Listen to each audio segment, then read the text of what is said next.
Saya akan menjelaskan langkah-langkah menggunakan RabbitMQ. Pertama, kita buka dulu text editor yang kita punya. Di sini saya menggunakan NetBeans. Lalu jika sudah, kita buat project baru di NetBeans-nya dengan klik New Project. Lalu untuk kategorinya, pilih Java with Maven.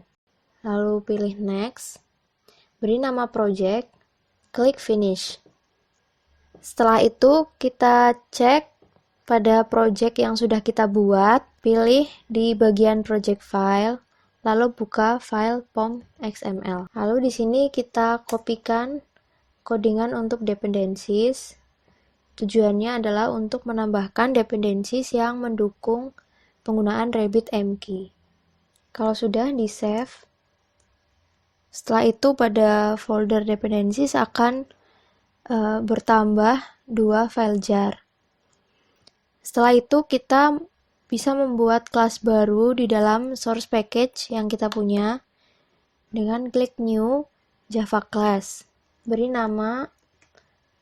Saya memberi nama sender untuk pengirim pesan. Lalu buat kelas satu lagi sebagai penerima pesan. Di sini saya beri nama receiver. Setelah itu bisa mulai di coding untuk sender dan receivernya. Saya menggunakan codingan bersumber dari GitHub. Kita copy codingan sender yang ada di GitHub, lalu kita paste ke kelas sender. Lalu selanjutnya kita coding receiver. Untuk receiver saya menggunakan sumber yang sama, yaitu menggunakan sumber referensi di GitHub. Lalu kita copy codingan yang ada di GitHub ke kelas receiver. Setelah melakukan coding sender dan receiver, maka klik Run Build Project. Lalu tunggu hingga proses build project selesai. Kemudian setelah proses build project selesai, kita bisa kembali ke kelas sender. Di sini ada beberapa hal yang harus diperhatikan dari coding kelas sender.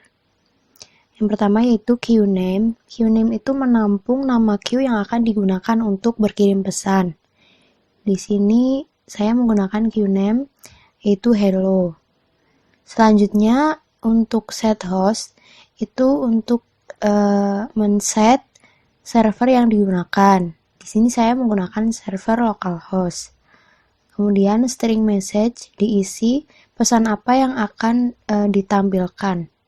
Kemudian untuk yang paling bawah itu tampilan pesan yang akan ditampilkan jika file sendernya nanti di running. Kemudian kita bisa langsung run untuk class sender,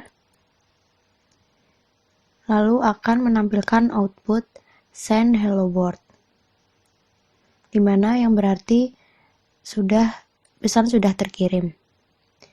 Selanjutnya untuk kelas receiver masih sama, menggunakan queuename hello dan menggunakan server localhost. Kemudian hasil outputnya nanti adalah receive dan pesan yang diterima dari sender. Kemudian langsung run untuk kelas receiver. Setelah itu akan muncul pesan yang dikirimkan oleh sender, yaitu hello world.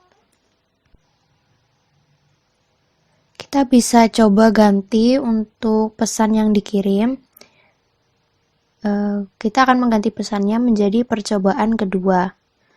Kemudian run seperti biasa, lalu akan menampilkan output send percobaan kedua.